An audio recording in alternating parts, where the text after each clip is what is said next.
Hello, everybody, and welcome back to the Double Play Podcast. I'm Brian Donahue, joined today by my very well-dressed co-host, Jack Smith. Oh, dude, this is horrible. This is maybe the most embarrassing thing that I've ever had to do. So if you guys follow series locks, you know that if someone goes under 500 in a week, they get a punishment, and that's what Jack did this week. This past week, he went, I believe it was 1 for 3, and so my punishment, or my punishment for him, rather, I decided to make him wear a Dodgers jersey, and even better, his favorite player, Cody Bellinger. I'm not turning around. I'm not letting you guys see Do me it. in a Cody Bellinger It's jersey. okay. You can see the number 35 here, so It's all the same. That's for someone else. No, it's not. Yeah. No, it's bad. I think it was 1 for 4. It was not 1 good. for And 4. all of them seemed Even like worse. perfect locks and just kind of crumbled in the end. I mean, the Cardinals lost a series to the Orioles. Yep. What's going on? Dodgers lost. Dodgers lost, which I've... Helped them to wear the jersey. Yeah, I mean, every time I pick the Dodgers in series locks, they've lost so far, so I might just keep doing it. Giants might win then all West. Maybe the Padres sneak in there. But, yeah, Dodgers letting me down, and now I am rewarded or punished by having to wear their stuff, so it's pretty horrible. Yep, it's beautiful. But I'm glad that has to happen. And one other thing in series locks I forgot to mention is, if you guys remember, a few weeks ago, we both failed and had punishments, and we had to do TikTok dances. But we had a little agreement behind the scenes that was whoever got the most likes on their TikTok posts got an advantage in series locks, and Jack won, so Jack will let you explain what your advantage is. Yeah, so basically I ended up getting more likes. My dance was just objectively better. You guys liked it more. Go follow us on TikTok. But the advantage that I get is called a block. So basically, if there's a pick that Ryan has and he's going to make in an episode that I think is really good, I'm going to let him say it, and then I'm just going to use the block, and that means he can't get points for that, and he can't replace it with any other pick as well. So say he's picking 3 games, and I don't know, you're picking the Giants over the Dodgers, and I'm like, you know what, that's too much of a lock. Gonna use a block on that, so you can't get points from it, and it's not like I get them either, but I just get a chance to block you. We're going to start to bring in more advantages to the game, hopefully, and start to have some more powerful ones down the road as well. But this we thought was a good starting point, and it was conducive to the game that we were playing with the videos. Yeah, and if you guys have any suggestions for advantages or like when people should get advantages, let us know, because we're still brainstorming those. But block is exciting. I wanted it, but Jack gets the first advantage in the game, and it's historic. Yeah, I think my dance was just better. But today we're going to be talking about a lot of things. We've got a couple of quick hitters, including the Reds losing despite giving up no hits in a game to the Pirates, Albert Pujols on the bump, and possible Juan Soto trade rumors that came out yesterday from ESPN's Buster Olney. We're also then going to get into the Houston Astros, who have been tearing it up recently, went on an 11-game win streak, so they've been great. But then also at the end, comparing the 2 New York teams, the Mets and the Yankees, about who we think is better right now and who we think will be better down the line. But Ryan, you want to get us started off with some of the quick hitters that we got? Yeah, so our first one is the Pirates winning a game where they did not get hits. And I don't know if you watched any of that game. I watched the last few innings once I got the notification, because obviously I'm not watching a Reds-Pirates game in my free time. But I see the notification, Hunter Green's through 6, or whenever I started watching, I was like, wow. And then in the 7th, or in the 8th rather, because he was through 7, walks 2 guys, gets pulled, and then they give up a run. I was like, oh my goodness, is this going to happen? And then it did. They gave up the run on the fielder's choice, which brought home the run, made it 1-0, and then they didn't score in the top of the 9th, and they lost a game in where they gave up 0 hits. So it was impressive, to say the least. I don't think it's the kind of impressive you want if you're a baseball team, but if I had to guess it happened to anyone, it'd be the Reds, and it did happen to the Reds, and it just makes sense. Yeah, it's definitely a Reds kind of thing, and there were some reasons to tune into the game. Hunter Green was on the mound. He's struggled a lot recently. I think he's given up the MLB lead in home runs so far, but he went 7.1 innings, 9 Ks, but allowed 5 walks, and the run came through after he walked a couple of guys, and then there was a ground ball. Reds thought they could get a double play to get out of it. Runner beats the throw out at first. Run comes in to score. The Reds don't score, don't get any runs across, and so even though they gave up no hits, which I'm not calling it a no-hitter, by the way, didn't give up any hits, still lost a game to the Pirates. It's just, when you're a poverty franchise, it only like twists the knife a little bit more. That was my next question is, A, can you be proud of it? And B, do you call it a no-hitter? You say no. I say yes. I say it's a no-hitter. It's not, they didn't throw 9 innings, so it's not a no-hitter. Okay. It's not even the full game. It is the full game. No. The game was ended, and they had no hits. That's not a no-hitter. Yes, it is. No, they did not allow any hits through 8 innings. It is not a no-hitter. A no-hitter is a game where you give up no hits. It's not a no-hitter. Yes, it is. Let us know down in the comments, but I mean, I don't think it's a no-hitter. I don't think, A, first of all, no, you should not be proud of it. And B, it's not a no-hitter. If you throw 7 innings in a 7-inning doubleheader, I was fine. Like, yeah, there's nothing that you can really do about that. That's the amount of innings that they're going to give you. But if you don't even get out there on the mound in the 9th inning, it is not a no-hitter. Okay, but then you're not even controlling what your offense does. The pitchers went out and threw a no-hitter. It's not their fault the offense They went out and didn't runs. allow a hit through 8 innings. The offense did not afford them a chance to throw a no-hitter by going out for the 9th inning. I disagree. I think it's a no-hitter. It's not a no-hitter. Anyways, so our next quick hitter is, of course, Albert Pujols pitching, which was very surprising to me because, A, it's Albert Pujols pitching, and B, it's in a game that they were leading, which I don't think I had ever seen before, and now I've seen twice this week. The Dodgers did it as well the other day against the D-backs. But his first career pitching performance didn't go well. It did not go well. No. But the game as a whole did go pretty well. Yeah, the Cardinals did win. They beat the Giants on Sunday Night Baseball, which was not a close game. And like I said, first pitching appearance of his career. He was not good. Like we said, he gave up 2 home runs. He ended up closing it out. Do you remember what the final score was of that game? It was 15-6. 15-6. So yeah, he had just a little bit of breathing room there. Did not qualify as a save opportunity by a wide margin. I think we need to let the MLB know, give him a career save. I don't care if it doesn't qualify. Give Albert Pujols a career save. So yeah, the question I put down is, does a 36.00 ERA keep him out of the Hall of Fame? I think yes. If they had a save on top of it, though, it might save his chances for the Hall. I think he'll maybe second ballot now. He's not first ballot anymore. Yeah, and can't after that performance. Not unanimous. I mean, we've got so many two-way players nowadays. You had Babe Ruth, you have Shohei Ohtani, Albert Pujols. Got to start pitching to keep up. Is a lackluster. Yeah, exactly. But still super cool to see the machine out on the mound. His story was that they were looking around for someone to pitch. Everyone started to look at him. He's like, I'll do it. And he was really lobbing him in there.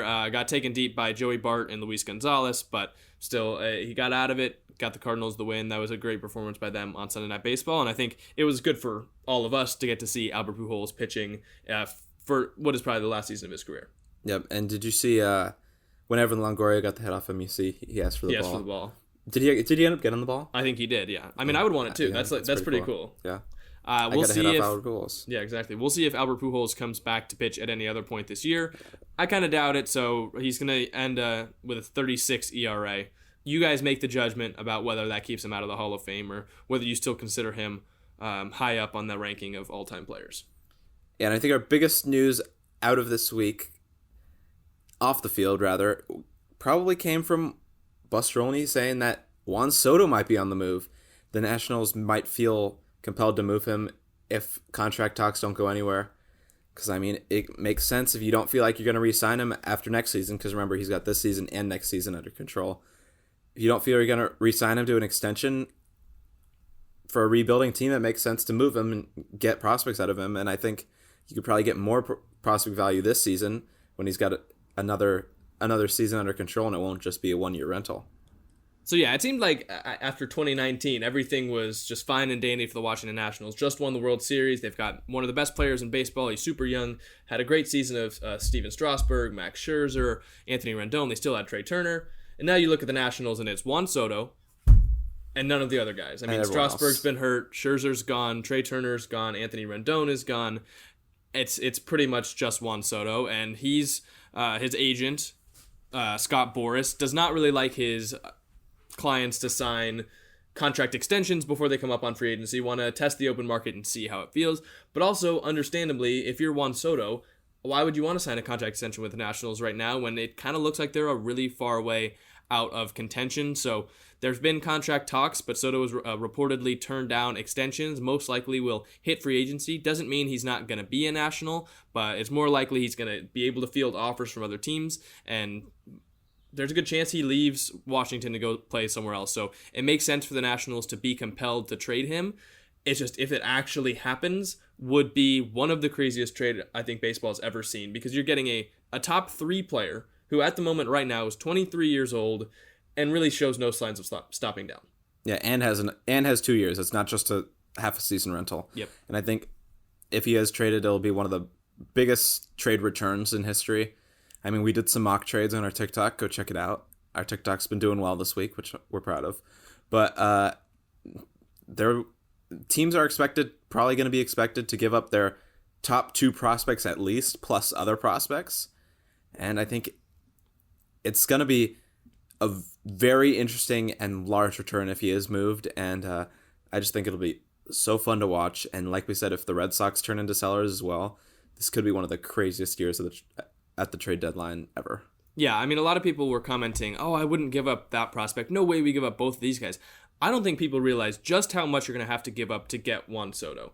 Not only is he one of the best players in the league, but you're right. If they trade him this summer, he has not only the rest of this year, but then the entirety of next year, and you're basically getting the rights to him as a free agent. You're more likely to sign him if you trade for him than if he hits the open market and you're competing with the Dodgers, with the Yankees, with the Giants, with all of these teams. If you can beat them to it, you can have the rights to re-sign him, and you're getting one of the best players in baseball. Could go down as one of the best players all time in baseball when he's 23 years old. So it's going to be huge. Some of the mock trades we had, the Padres giving up C.J. Abrams, Mackenzie Gore, and a couple other prospects. The Yankees giving up Volpe and Dominguez. People weren't happy with that, but I think that's what it's going to take to get Juan Soto, who's one of the best that I think we'll see in this generation.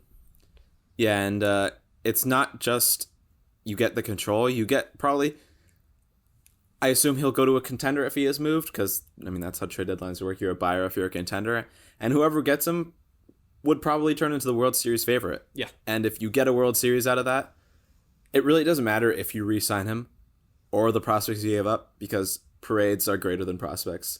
So I think if you trade him and you get a World Series, even if it's a rental and he's gone at the end of next season, I think it's 100% worth it. Even if your prospects that you trade turn out to be superstars, I think it's worth it for one World Series ring. I mean, no one, not to be mean to any prospects in the minors right now, I don't think that you can foresee any prospects being as good as Juan Soto is right now, let alone what he could be when he's 26 or 28 or 30. Like, he's got so many years. I would say it's probably multiple World Series if a contender adds him. Yeah, and there's this kind of thing going around baseball in general, but I think also a little bit in sports, is people that tend to value prospects who have the idea of being superstars one day than a superstar right in front of them. Like, people don't want to give up Volpe or Dominguez or both. They'll be like, oh, I think he's going to be good, so we shouldn't give him up. Well, you're getting a guy who is already a top 2, if not top 3, maybe even the best. I'm not going to go there. But he is a top 3 player in baseball right now in front of you versus a guy who maybe he'll be a star in the future. So I think people are just too focused on prospects, and I think if you have a chance to add Juan Soto, you have to take it. I mean, to take it out of baseball a little bit, you think the Rams are upset that they've given up all their first-round picks? Absolutely not. They've got a ring out of it, and they've got another chance to go at one this year. I think you're right. You got to value current success that you know is, like, players you know are going to be good over players that you think are going to be good. And especially at this level, who has the potential to be Juan Soto? There aren't many guys, if any at all. So I think we're going to see a big return. Whatever team adds him is getting, you said it, either the second or third best player in baseball, in my opinion. And going into the season, I would have argued him second. So you're getting one of the best players in baseball, also one of the youngest players in baseball. If he gets traded, it will be one of the more monumental moves I think we've ever seen, and it could really change the landscape of the whole MLB. And I think almost any team that is in playoff contention will be in conversation to get him, because why wouldn't you be? I mean, Buster only mentioned the Blue Jays and Padres. That's the 2 teams, but I figure the Yankees will be in there. Giants, Dodgers will probably be in there because they're in for everyone, it seems like. Not saying they get them. The Mets, even that's in division, might not happen, but a lot of these teams are at least going to give the Nationals a phone call and say, what's it going to take? One team I really want to keep my eyes on is something that we talked about in one of our early episodes, was the Rays, and how we normally don't see them as a kind of team that would make this move, but they tried to shell out a big contract to Freddie Freeman. It was kind of like breaking the ice. The first time that we've really seen them try and go out and spend a lot on one player. If they can do this for Juan Soto, could you imagine him on the Rays? I don't even think they would need to spend for him, too. I think they could probably give up their prospects and make a run at the World Series this year or next year, and maybe they don't re-sign him. But I mean, a superstar on the Rays would be insane for the Rays. Yeah, I think that would be it would be awesome. You're right. Every team's gonna be on him. If he's traded this year, I think there will be less teams. But if we make it out of it and it's this off season, I think a lot more teams are gonna be in that bidding war. I mean, you bring in some of the smaller teams like the Tigers, who just went out and signed Javi Baez this offseason. You can even see the Twins. If Carlos Correa is leaving, they want to replace him with another star. I don't know. I think it's the options are limitless. I think every team's really going to at least field a call. So it's going to be crazy. If Juan Soto is traded, I can't even imagine what's going to be like right now. Again, this is just one report, so it's not a foregone conclusion. But I think people have been kind of like tasting the blood in the water if he might be leaving the Nationals soon. Yeah, I think it's probably a smart move for the Nationals if they feel like they're not going to re-sign him. Just because, like you said, they're more than a few years away right now because they just had their window. They need to rebuild a little bit right now. And I think Juan Soto would speed up that rebuild, getting all those prospects in return. Yeah, absolutely. Let's get into some of our big topics for the episode, starting with the Houston Astros. And I know it's easy to clown the Astros. No one really likes them at this point, but you got to give them respect where respect is due. They have been absolutely on fire since May 2nd. We're recording this on May 19th. They've gone 13-3, due in large part to an 11-game win streak across series against the Mariners, Tigers, Twins, and Nationals. And it's really been kind of the usual suspects and then a couple other guys who have been really blown up that we can get into. But Bregman, Altuve, Brantley, Tucker, Yordan all have OPSs over 770. And Yordan and Tucker and then Jeremy Pena as well, who's taken over for Carlos Correa, are really leading the charge. Yeah, and they've just been great. And I think the pitching is a little undervalued too. We'll talk about that. But Yordan, he's got 12 home runs. He's up there for the league lead. Judge kind of pulled away with a 2 home run game a little bit. Should have been 3. Should have been 3. That's something we could have talked about. But yeah, 22 RBIs, and what he's slashing probably doesn't look great on the paper. 259, 360, 595, but his expected stats are much better. He's expected slugging above 700, expecting batting average is above 300 with a 1.4 WAR. So I mean, he's crushing the baseball, and when you see those expected stats higher, that means not just that he's done better than it looks like, but also you expect him to do more in the future because he's just kind of getting bad breaks right now, and that will kind of go away. But yeah, you mentioned Jeremy Pena. He's leading the team in WAR, believe it or not, and I wouldn't have guessed this at the start of the season. I don't know if you would have, but an 877 OPS, 7 home runs. He's in the 93rd percentile for outs above average, so he's getting it done defensively too. And meanwhile, Correa only has 833 OPS with 2 home runs, 22nd percentile for outs above average, and only half a point of WAR. So I mean, he's kind of outperforming Correa, who's been hurt, so that's part of it. But I mean, so far the Astros have gotten an upgrade at shortstop.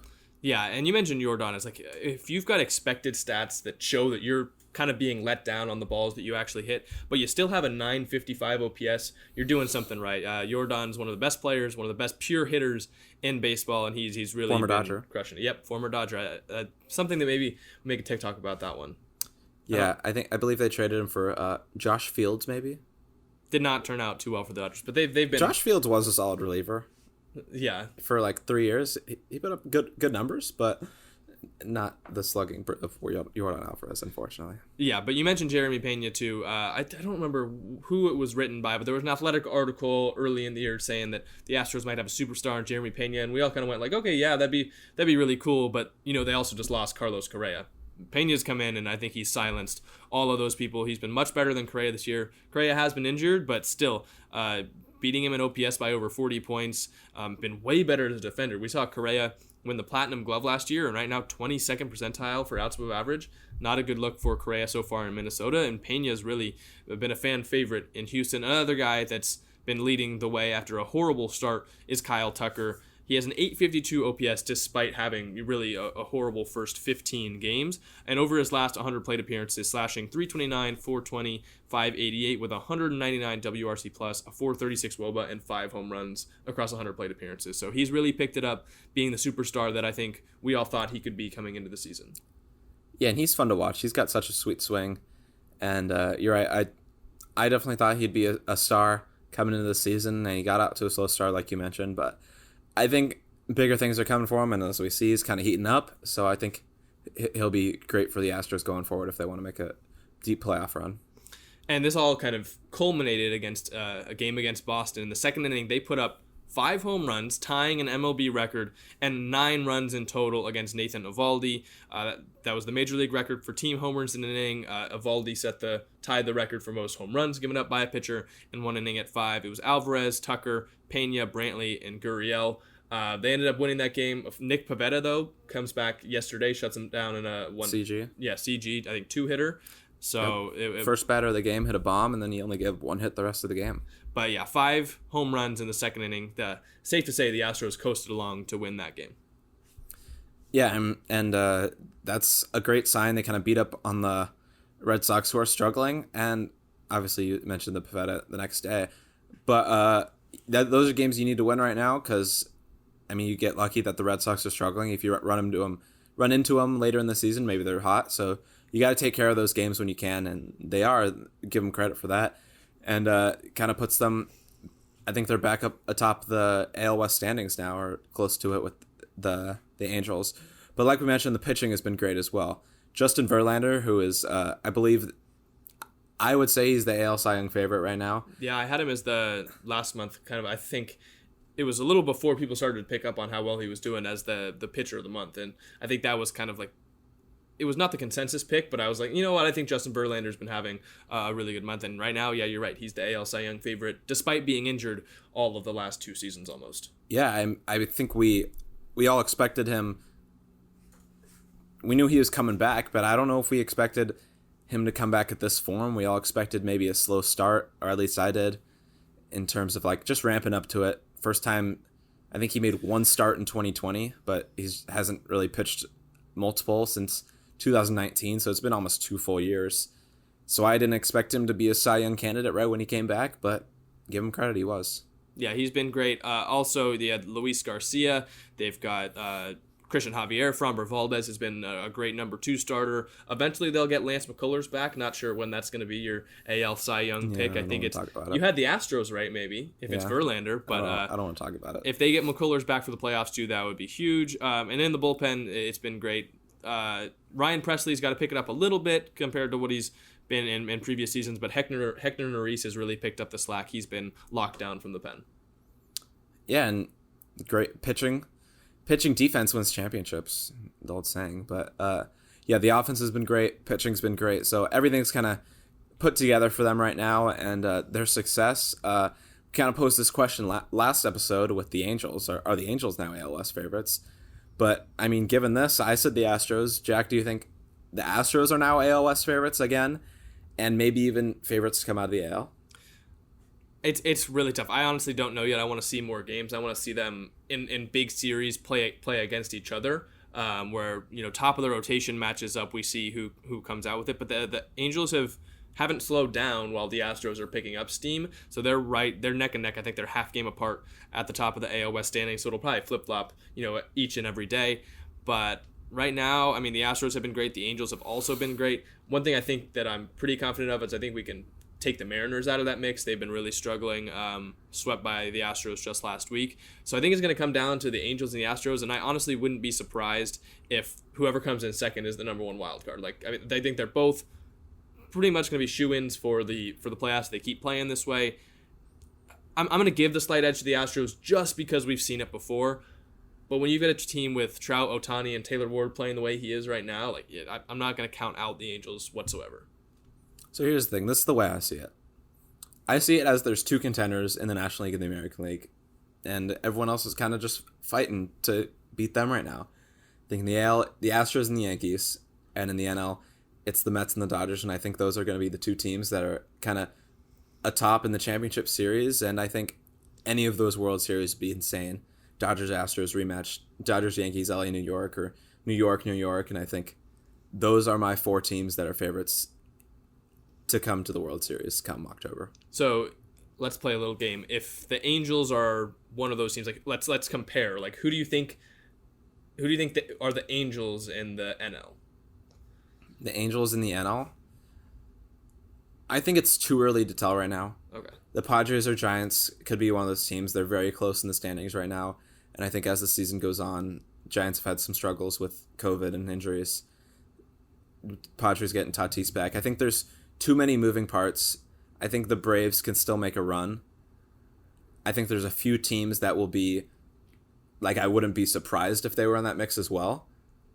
But like I said, the way I see it, I think there's two big contenders in each, like two big favorites in each league right now. Yeah, I think that definitely makes sense. But one thing's for certain, the Astros, you said pitching and defense wins championships. I say pitching, defense, and having a lineup that can mash 5 home runs in an inning and has all put up near 800 OPSs to start the season, including Jordan, Tucker, Pena, all smashing the ball. That wins championships too. We've seen them do it before.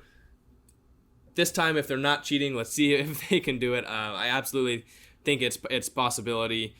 Even despite losing Correa and Springer and Garrett Cole over the last couple of years, they're still one of the best teams in baseball. They've been proving it so far this season. And I think a big thing of adding to what I said, I think the big thing is postseason experience. They all have that, and I think that's part of why I think they're so favorites. Even if they're not separated from the Angels in the standings right now, I think that experience will give them the edge come October. And I think it's easy to forget they were in the World Series last year. And, they did. The Braves, I think, kind of ran a run with that one. Yeah, but they've been in the 2 of the last 3 World Series. 3 of the last 5. 3 of the last 5, yeah. They know what they're doing, and they're going to get back there. I mean, they're going to get back to the playoffs. I guarantee you they get deep. They don't seem like a team that's going to be a first-round exit. The Astros. As much as it might pain America, they're one of the best teams in baseball again. This is what we said kind of coming into the season. Though they're losing guys, they're still the Astros. They've got the experience. They've got the guys, and they've been great. Yeah, the other team I mentioned as the contender in the NAL is the Yankees, and now we're talking about the New York success that's been going on and the juggernauts out in New York. And it's really led by the Yankees, who I think they have the best winning percentage in baseball right now. They're 28-9. And I think the big thing for them has been the offense. They have 125 team WRC plus, which is first in the MLB. They're mashing almost all of them. Judge has been one of the best hitters in Major League Baseball right now, but offense is really coming together for the Yankees right now. Yeah, I mean, the Yankees, I think, have the top WRC plus and the top ERA, both among starting pitchers and the bullpen. They've been by far the best team in baseball thus far this season. I think their record is unequivocally above the other teams that are in contention with them. It's really been on the back of Garrett Cole has been good, Nestor Cortez has been great, and that bullpen has been fantastic. We've got Aaron Judge playing like an MVP so far. Again, to him, it's only May, but he's been playing amazing. Team or league leader in home runs, should even have one more if not for the Camden Yards left field. Giancarlo Stanton's been crushing the ball. They're getting production up and down the lineup. We saw Rizzo have a great month. It's been great for the Yankees. They're the best team in baseball. The only team I think so far that does not have 10 losses. Yeah, I think my favorite thing that Judge has done so far is him being honest in the post-game interviews. I think it was after the game at Camden Yards, post-game interview, whoever was doing it goes, how does it feel to hear MVP when you're up to bat? Nothing, it's May, Judge says. So I thought that was really funny. Just being honest, that's what I like to see. But yeah, they've been great. The bullpen is pitching really coming through. Garrett Cole, I'll be the first to admit, I was doubting him. And I think when we did our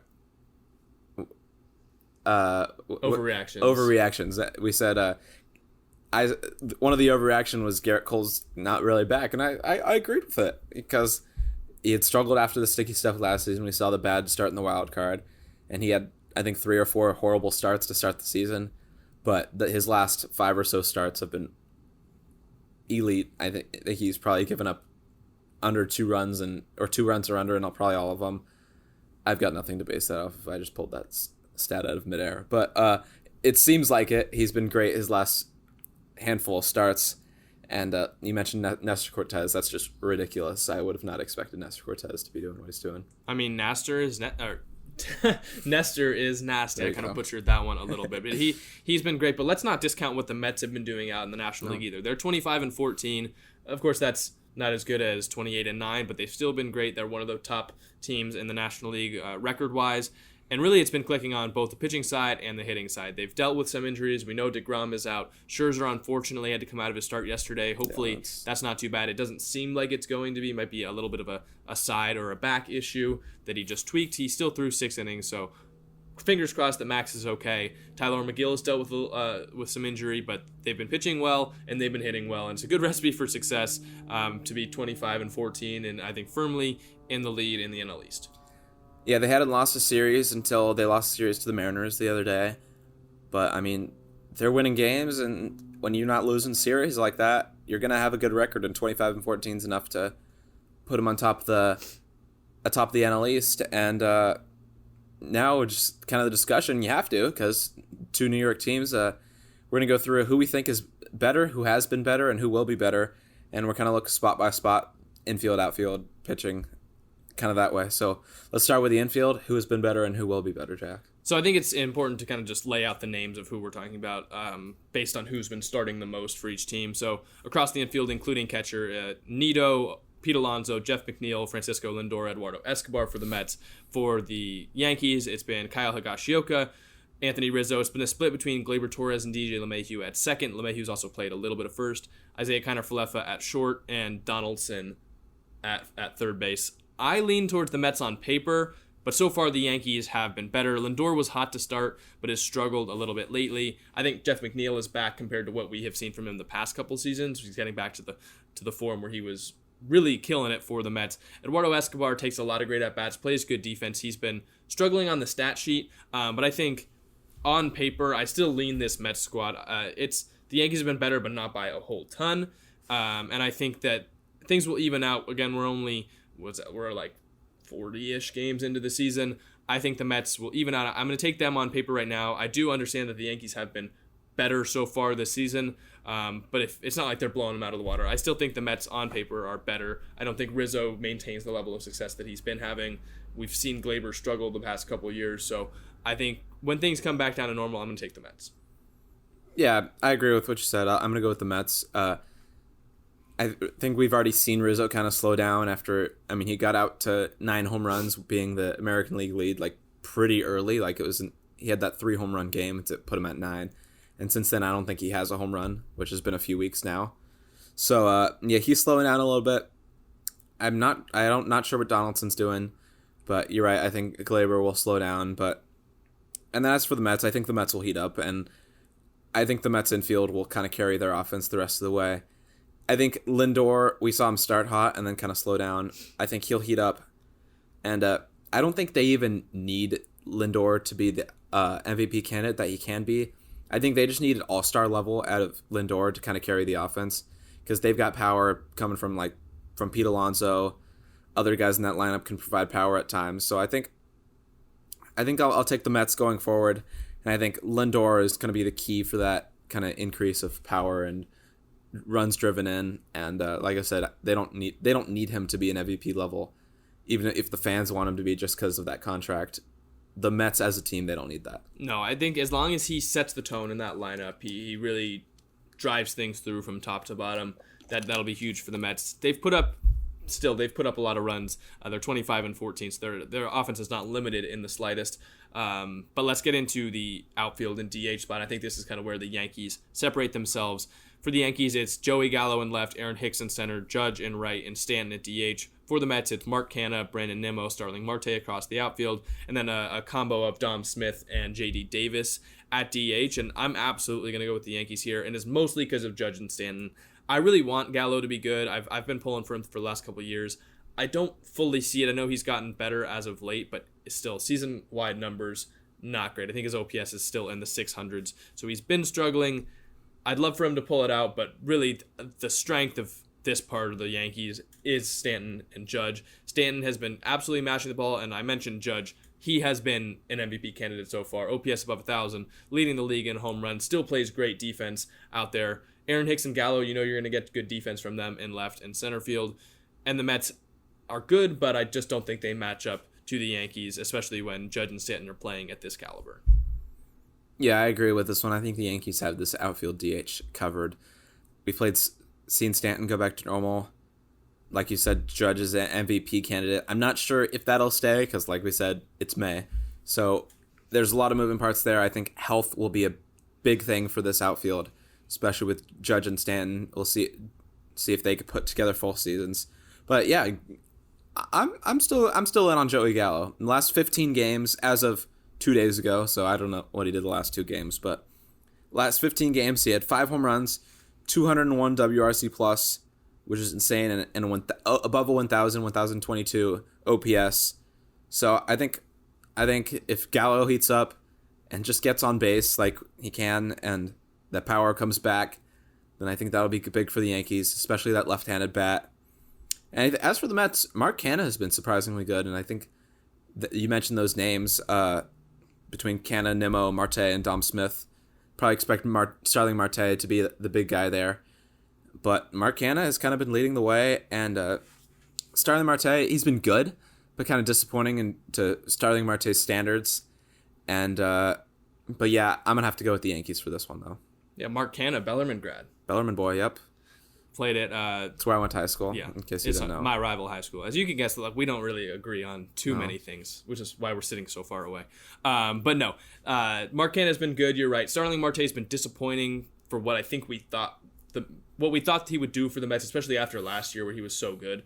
But I think they even out a little bit again. We're only 40 games in. We don't want to overreact too much. But the Yankees, if they can have this power output from their outfield, it's a lock. I think you pick the Yankees just about every time. Let's get into starting pitching. The Mets, they've got Scherzer, Bassett, McGill, Walker, Cookie Carrasco. Eventually, DeGrom will come back. Don't want to factor that in too much because he's not back yet. You can factor that into the future. But then Cole, Cortez, Severino, Montgomery, and Tyone for the Yankees. I was expecting to go the Mets. Just on paper, they've got one of the best starting pitching rotations in baseball, and that's even without DeGrom.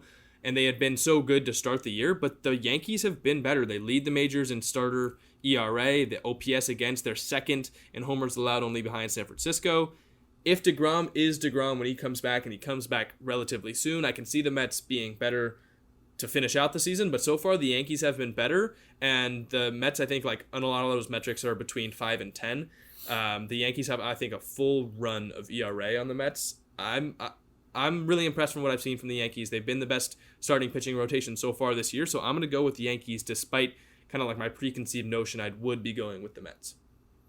Do you think guys like Nestor Cortez can keep up what he's doing? Absolutely. Fantasy MVP for me. Really? Yep. So I agree with you. Yes, the Yankees have been better, but I'm going with the Mets going forward. Like we said, we hope Scherzer's injury isn't serious, and that's a big factor. I think if Scherzer's out for a long period of time, maybe this changes.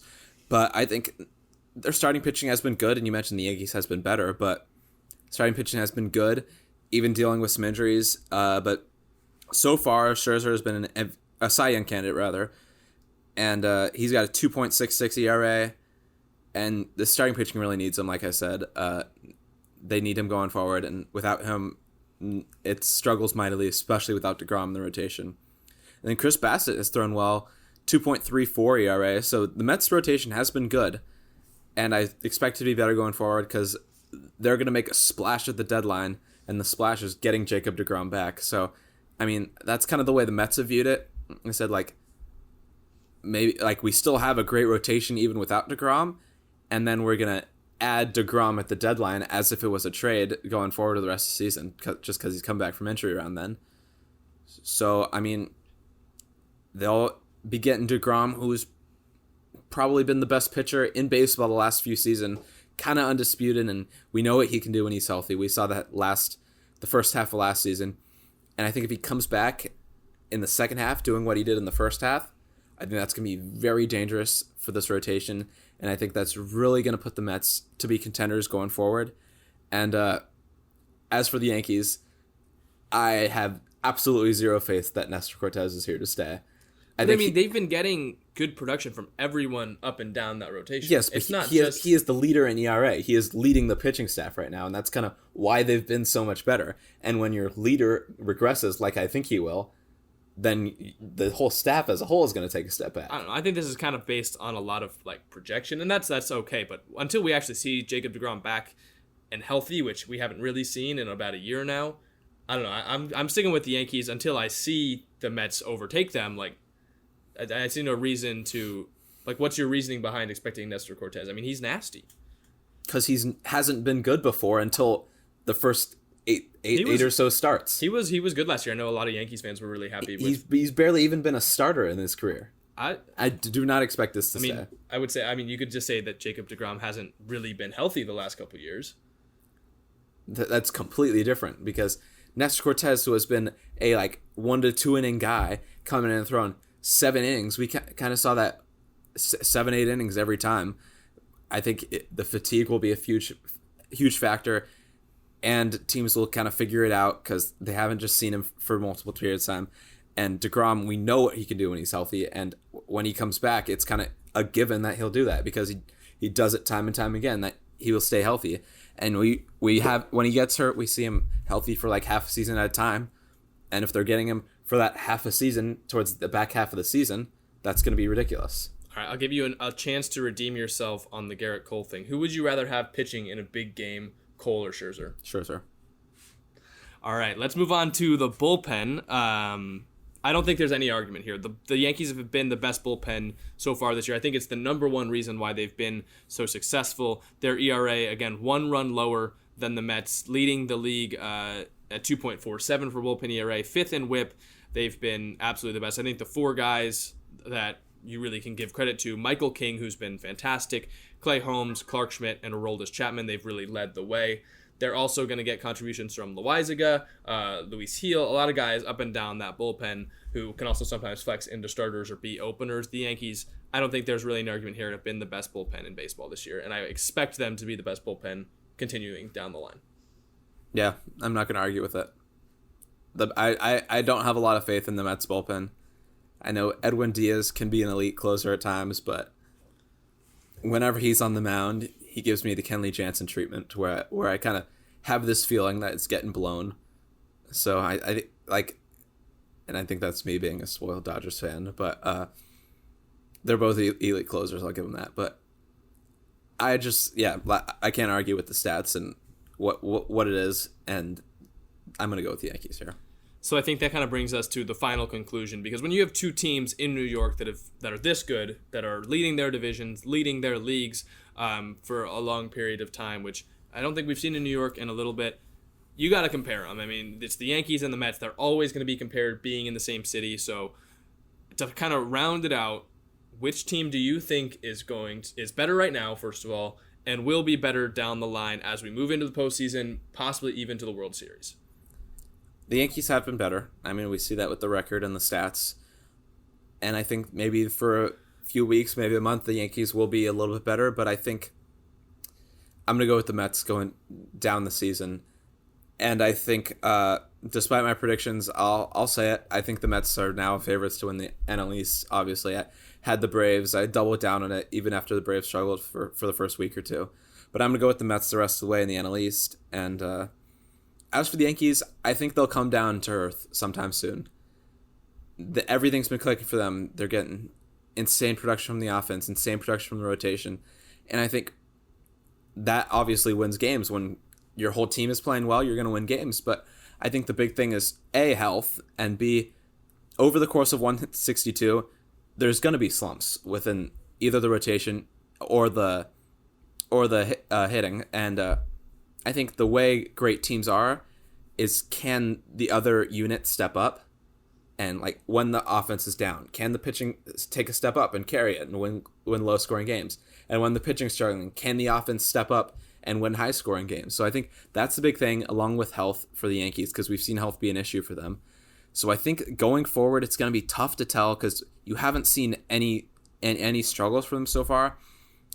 And so I think that'll be interesting when they slump, because it's inevitable for every team over the course of 162. You're not going to put together perfect seasons. It'll be interesting if the units can carry each other. And then as for the Mets, I think they'll heat up. I think the offense will heat up pretty soon. I don't think they've reached their full potential quite yet, even though they've been great so far. And I just think the Mets will have a better team. I think record-wise, it'll be a very close finish. But I expect maybe the Mets to be kind of in a better spot come October. But I think just maybe with the AL being maybe a little bit weaker, the Astros and Angels kind of big. But NL, you've got a lot of teams: Padres, Giants, Dodgers, Mets, Braves, Brewers. There's a lot of teams. So I think there's a lot of teams that you think can make a run. So I think maybe the Yankees will go deeper in the postseason just because of the path, but I think the Mets will be in a better spot in terms of success come the end of the season. So we kind of have seen part of the Yankee slump. We mentioned that Joey Gallo was off to a horrible start. We mentioned that Anthony Rizzo hasn't hit a home run since his 3 home run performance, has been struggling, and yet other players are picking other players up. So I kind of disagree. Yeah, but that's players. It's completely different when your offense can't buy a run. When you still have Judge, Stanton, Glaber playing really well, and those guys alone are putting up 5 runs a game, it doesn't matter if you've got 2 guys struggling, because it is very, very, very rare when all 9 guys are hitting at the same time. That when your offense is good, that doesn't mean every one of your players is playing at an all-star level. It means the offense as a whole is putting up runs. And it's not about 1 or 2 guys slumping at the bottom and other players carrying them up. It's about the whole team only be able to put up 1 to 2 runs a game. Can the pitching win a low-scoring game? I mean, I just think that we've already seen the Yankees pick each other up in certain areas. Garrett Cole, like we mentioned, struggled to start the season, and what did the rest of the Yankees do? They have the best bullpen ERA in baseball. Nestor Cortez leads the AL in ERA so far. So I think, and if it's not exactly what you're talking about, I think they've already proven that they can do that. I think the Yankees have been better this year. They win 3 of the 4 categories in my mind. I think their coaching staff is better too, if we were going to throw that as another category. They'll have to get through with a tougher division. They've got the Blue Jays, the Rays, and maybe the Red Sox to get through, whereas the Mets are really only competing with the Braves right now. But I think that I'm confident that they will be the better team down the stretch. They're going to finish with a better record than the Mets. We'll see about the playoffs, because it's a whole different breed. It's kind of all about who you run into and who's hot at that one given point. But if I were to make a guess right now, I think the Yankees will be a better team come the end of the season, whether that is who gets further or who we just think is an overall better team. Yeah, I think it'll be a fun race to see for sure along New York, and I think obviously the key for both teams is staying healthy. And I think all of these going forward is kind of assuming they stay healthy. But yeah, let us know what you think. Will the Yankees or the Mets be better this season, and who do you think has been better? We kind of agree on the Yankees, but going forward, who do you think will be better? And let us know. It'd be crazy if we see these 2 teams in a World Series, though. Like, imagine a New York World Series this year with all that talent. Who would you pick? I mean, you have to go the Mets if you think they're going to be better. In a 7-game series, assuming everyone is healthy, I will go the Mets. I give the edge to the Mets starting pitching. And I think obviously that changes because if depending on how teams are going into it, because not every team is like perfect going into the World Series. So maybe if kind of one unit is carrying the other, maybe it changes. But I think everyone's healthy, everyone's playing well. Let's assume I'm going to take the Mets. I don't hate it, but I think I'd go the Yankees at that point. We would just have to see. I think it's with the Yankees, it's going to be, can the pitching sustain what they're doing. I think we can definitely see the hitting keep it up, but bullpens are so volatile all the time. We've seen that some of their guys have proven to be volatile, like Aroldis Chapman. It's just kind of seeing whether they can continue to have the bullpen success and starting pitching success that they have had. I see no reason to think it's going to drop off a cliff. It could slow down a bit, but they've been far and away better than most other teams, including the Mets. So I'm picking the Yankees thus far, but that's kind of all we have for this episode. We're going to Dodgers Padres tomorrow, or Giants Padres tomorrow. Giants, yeah. That'll be really fun. We'll bring you some content for that. Yep. Next week we can see what we get into. Then I'm off on vacation, but we'll have some more episodes for you guys. Anything else you want to talk about before we wrap it up? Forgot to mention our flag that came in. That's true. Our new background. We've got our logo, our little cover art to be our new flag. So I like this hat a lot. I like it now. Than the one I'm wearing That's now. not the one you're wearing though. You're wearing the Dodgers hat. So when can I take it off? Tomorrow. You have to wear it to the game. No, I'm not wearing it to the game. That is not my. But yeah, so it's been a fun punishment. I've enjoyed this. I'm gonna take a lot of pictures. Don't you worry, they'll be posted.